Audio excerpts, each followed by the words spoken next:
Hey everyone, welcome to the channel where we love to talk about movies. Here today we're going to review Guy Ritchie's The Covenant. I just got back from seeing it in theaters, so let's dive on in. In this film, Guy Ritchie's The Covenant follows U.S. Army Sergeant John Kinley, played by Jake Gyllenhaal, and his Afghan interpreter Ahmed, played by Dar Salim. So this will go kind of into spoilers. I think it'll be nice to talk to the film as a whole. But if you kind of want my non-spoiler takeaways, I think the film is a very solid war film. I liked it. I thought it was a very solid B, kind of on the higher end of B. So I don't know that it's quite a must see, but it's definitely, I think, worth the watch if you're looking for something to check out. Whether that's in theaters, I thought it was great on the big screen, but definitely when it hits streaming, I think it's better than a lot of war movies that I've seen personally, and like it's definitely above average for that sort of a movie, at least my takeaway. So the with that though, we'll kind of get into spoiler territory, or at least I won't be filtering stuff out from this point on. So I think the main thing that I liked most about this film were just the two leads. I think Jake Gyllenhaal and Dar Salim do just a great job, and I think they really bring the characters to life. I think what's interesting about Jake Gyllenhaal, I find that he's one of the most like charismatic and likable actors. Like regardless what character he's playing, he always kind of brings that quality. And I feel like he actually didn't have that. Like whatever that spark is, it like he didn't bring that to this character. And I think that was great. Like this character didn't need that. And it was just really interesting to see him play a character that doesn't quite have that charismatic side. So you're still definitely like rooting for him and on board, but he comes across very much, I think, as a soldier typically does in a movie, where he's been on deployment in Afghanistan, and maybe at one point in his life, I could definitely see him like earlier on maybe having that added charisma, but like at this point he's just kind of down to business. So I thought it was really interesting that he kind of filtered that out, because I just associate that so strongly with Jake Gyllenhaal. And then Dar Salim I thought was a co-lead. I wouldn't say that he was supporting. I think this is both of their films. It's both about them both very much equally.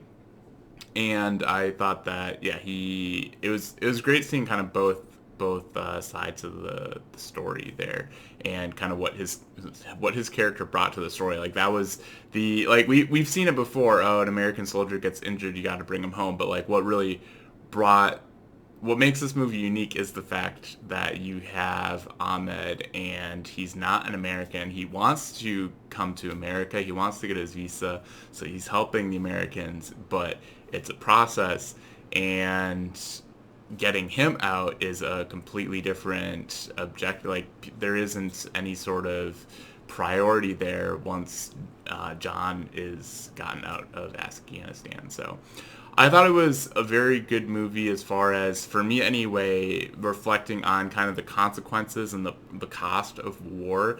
Like especially kind of early on, seeing John lose his entire like unit, or whatever the terminology is, like all the people he's responsible for that he takes on this mission to go raid an area for explosives, they all die. And I think that was one of my favorite scenes, was after they get away initially and they kind of have one breather, just the emotion that you see Jake Gyllenhaal act, like what he brought to that scene was great. But then also you have Ahmed in that scene reacting, like knowing what he's going through, that he's going through this, having just lost all his men, and like wanting to say something and starting to move his mouth, but not really knowing what to say and not finding the words, but like trying to start a few different times. I thought that was just, yeah, that was a great scene.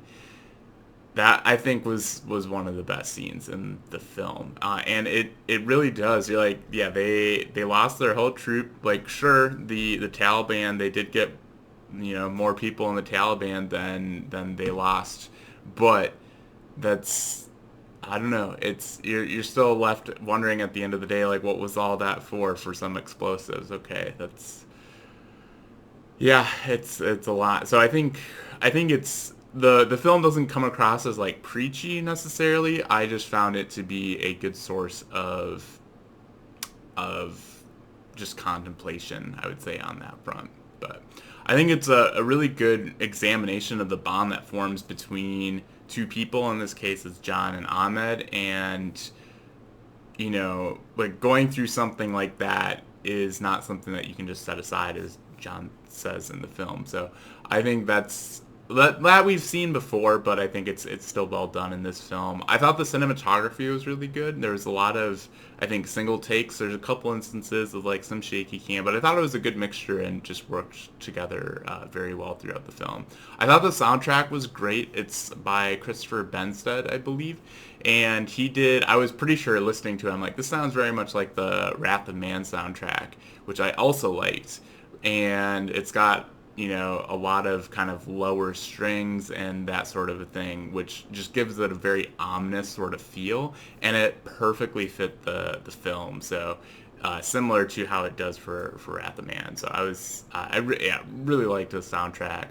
And then I thought it was interesting that the film's kind of divided up into the two halves, where it's like the first half is about getting John out, or I mean getting both John and Ahmed out of the situation that they get into, and then the second half is about getting Ahmed back to America.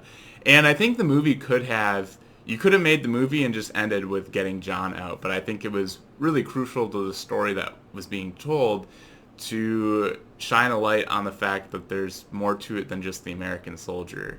And yeah, to finish out the film and to get Ahmed and his family out of the country, get them visas, like, how is that as hard of a process as it was? I'm sure that's, I mean, I can only imagine that it probably is that difficult for anyone in that situation to go through that process.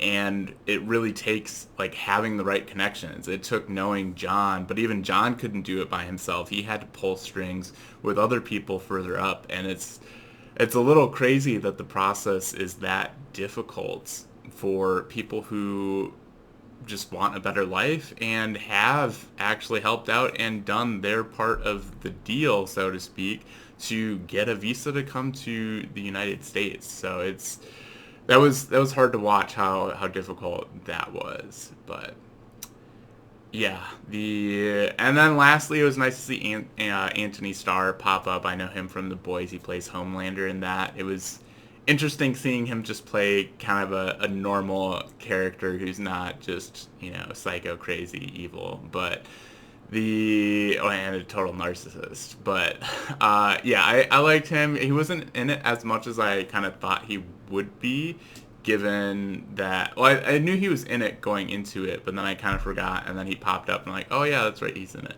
But he's only in it briefly, but I think it's a good little bit, so it was nice to see him.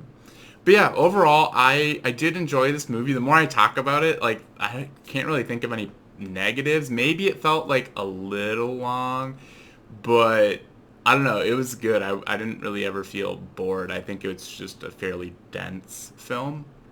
So yeah, nothing really negative on my radar for this film. And like, the more I talk about it, I'm like, man, should this have been an A? I don't know. I think it's a very good film. I think it borders between A and B, but I'm gonna land in the B category. I don't quite think it gets into the realm of great, but it comes close. I think I did quite enjoy it, and I think it is a very, very good film. So if you've had a chance to see it, though, I'd love to hear your thoughts in the comments below. If you enjoyed this review, be sure to smash the like button and subscribe. And with that, thanks for watching, and we'll catch you in the next video.